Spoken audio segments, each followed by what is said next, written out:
Je vous ai dit hier que quoi? Je vous ai dit hier que quoi, les amis? Que Donald Trump ne peut pas reprendre la guerre. Il ne peut pas. Il sait pertinemment. Donald Trump sait, les amis, que s'il envoie ses avions au-dessus de l'Iran, ces avions-là seront frappés. Il a eu l'information comme quoi les Russes ont envoyé le nouveau système de défense aux Iraniens. Ils ont mis ça tout au long de leur côte. Tout au long de leur côte. Ils ont installé les systèmes S-300, S-400 avec les systèmes iraniens. Les images de déblayage que je vous avais montré ici, des différentes montagnes, des sites et tout ça, c'était la préparation pour la reprise de la guerre. Et je vous avais dit ici que les Iraniens ont utilisé la pression pour faire plier Donald Trump et Netanyahou.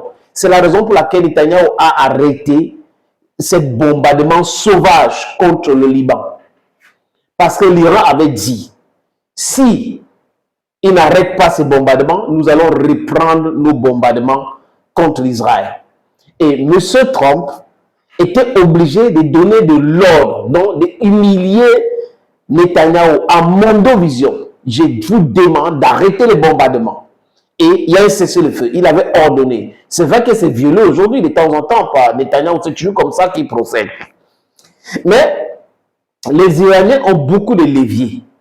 Et ça fait que Donald Trump a bien compris aujourd'hui. Mais il continue toujours dans l'agitation. Trop de bruit. On a fait ceci. Je vais tout détruire. Si vous ne venez pas, je vais casser. C'est moi.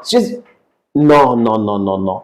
Et Galibaf, c'est-à-dire que le président du Parlement iranien, vous avez Abbas Arachi, le ministre des Affaires étrangères.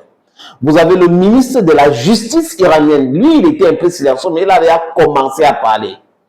Et tous ces gens-là, avec les généraux de gardiens de la Révolution, qui ont traité Donald Trump de stupide, un président qui passe son temps à tuer, il écrit de non-sens. Aujourd'hui, les Iraniens ont encore gagné un autre combat.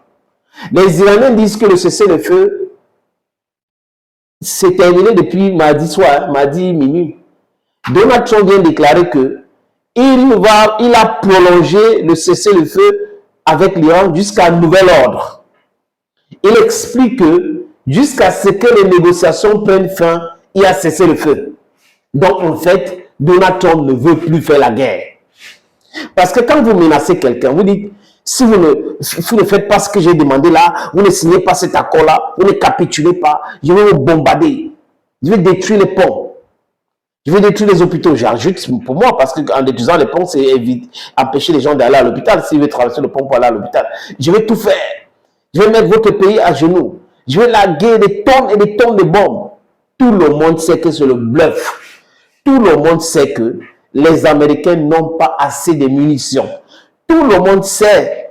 Bloomberg, d'ailleurs, l'a dit.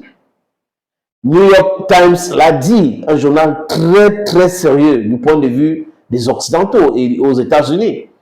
Que Donald Trump, en espèce de 2 semaines, 3, 4 semaines, a utilisé l'équivalent de la production de 3 ans. Donc, 3 ans de production, Donald Trump a largué ça en Iran. Donc, il va larguer encore quoi? Il ne peut pas. Et les Russes et les Chinois veulent qu'il continue. Les Iraniens le provoquent pour continuer. Parce que l'idée, c'est de fragiliser les États-Unis d'Amérique. C'est d'affaiblir. Et Donald Trump vient de comprendre. Comment se fait-il que c'est lui seul qui annonce? Il a d'abord commandé le cessez-le-feu. Il a demandé, ouais, il faut cesser le feu vraiment les Pakistanais. Il a mis en contribution les Égyptiens. Il a mis en contribution les Turcs. Il a mis en contribution les Saoudiens. Et l'Iran a enfin accepté. Et les clauses de ce cessez-le-feu n'étaient pas respectées. Et il commence avec les bateaux iraniens. Je vous avais dit dans un podcast, les amis, que l'Iran a piégé Donald Trump. En fait, les Iraniens ont poussé Trump en erreur. On envoie les pétroliers. On envoie un cargo et vous allez arraisonner cela. Et là, on va dire, vous avez violé le cessez-le-feu, on ne vient pas négocier. Et le fait que les Iraniens ont refusé d'aller négocier, c'est la raison qui a fait en sorte que jusqu'à mardi soir, J.D. Vance était toujours à Washington. Parce que les Iraniens ont dit ils ne sont pas cachés. En fait, ils ne sont pas en train de faire la politique politicien ou la diplomatie, non. Quand ça ne les plaît pas, ils disent directement que non, on n'est pas d'accord. Quand ils sont d'accord, ils disent qu'on est d'accord, on va y aller. Mais vous pensez que les Iraniens sont dupes ou Donald Trump ne parle pas de vous, les amis. Et il y a certains trolls qui viennent ici parler. Tu vas voir, sénateur, tu vas voir. Hein? Après mardi, tu vas voir ce que Donald Trump va faire. Donald Trump, dans mardi, lui vient dire, et il a... Donc hier, Donald Trump a parlé en 2 temps. Première parole, c'est que je prolonge de 24 heures le cessez-le-feu. Les Iraniens annoncent maintenant que non, le cessez-le-feu prend fin mardi soir, comme c'était le cas. Le reste, on ne le reconnaît pas. C'est mardi soir que ça prend fin. Donald Trump, donc, dans la soirée d'hier, il était environ 22 heures par là. Donald Trump annonce encore que non, le cessez-le-feu, c'est jusqu'à nouvel ordre. Donc, il n'y aura pas la guerre, même si c'est 5 ans, on va faire le cessez-le-feu. Je pense que les Iraniens ne doivent pas accepter. Les Iraniens doivent déclencher la guerre pour chasser la marine américaine au niveau de golfe de Oman ou la mer Arabique. Il faut les chasser comme ça a déjà été commencé avec les drones. C'est de ça qu'il est question aujourd'hui. Donald Trump et ses amis battent en guerre à Washington doivent savoir, les amis, que les pays doivent être respectés. La souveraineté des pays doit être respectée. C'est de ça qu'il est question. Vous ne pouvez pas vous lever un matin. Vous dites, ok, je vois l'Iran qui est là. Ils ont fait un accord avec Barack Obama. Comme moi, je veux le prix Nobel de la paix et qu'on ne m'a pas donné, je veux ceci. Le programme, l'accord sur le nucléaire iranien avec Obama, je veux déchirer. Et il déchire ça. Et il déchire ça, il compte sur l'Iran d'accepter sa bêtise.